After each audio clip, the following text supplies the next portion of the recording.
Payag na tayo po ay pagtulakan. Ang lakas po natin ay ang ating mamamayan na hindi papayag na sagasaan po ang ating soberanya. Ang kapangyarihan po natin ay ang ating mamamayan na tumitindig po para sa soberanya at integridad sa teritoryo. Mga kababayan, mga kapatid, lalabanan po natin ang kanilang ginagawang pangangamkam. Gusto natin ipapot sa mga opisyal ng gobyerno ng China na nasa loob ng gusaling ito. Maliit mang bansa tayo, pero ang ating mamamayan ay handang tumindig at lumaban. Ito po ay babala sa inyo ng inyong mga pag-ekonomiyang interest dito sa ating bansa. Ang economic interest ng China sa Pilipinas ay target din po ng mga protesta, target din po ng ating batikos. Biruin niyo po, habang pinagtutulakan tayo doon sa South China Sea o West Philippine Sea, ang China po ay kontrolado ang 40% ng transmission company sa Pilipinas. Lahat po ng transmission lines, dahil na-privatize na po ito, 40% po niyan pag-aari ng China State Grid. Ibig sabihin po, meron silang signifikanteng kontrol at influensya mismo po sa loob ng ating ekonomiya.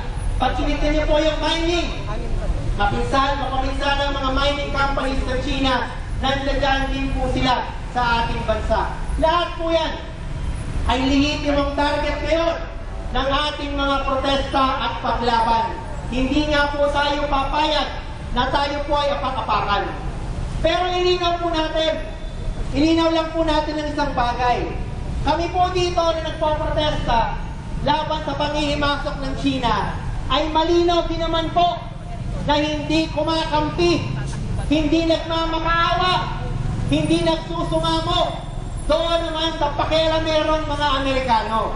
Ilinaw po natin ng ating paninindigan, hindi po tayo maka-China, hindi po tayo maka-Amerika, pero tayo po ay maka-Pilipinas, tayo po ay makabayan. Ang ipinaglalaban natin, independent foreign policy. Ang gusto natin ang Pilipinas, tumindig laban sa China, pero hindi nakasabit sa saya ng mga Amerikano, hindi nakasabit at nakasa sa ibibigay ng tulong kumari ng United States na alam natin. Mapanginsala, mapanganib, at sa kamamatay ang kapalit nun.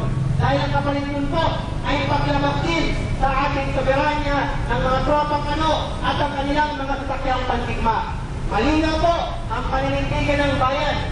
Nagsasarili, independent foreign policy, mapayapang resolusyon sa mga dispute, tungtungan po ay ang international law, tungtungan po ang United Nations Convention of the Law of the Sea, at cooperasyon, kung pwedeng magkaroon ng kooperasyon na hindi nagalang po ang soberanya. Wala po tayong nais na away, kung away lang po ang pag-uusapan.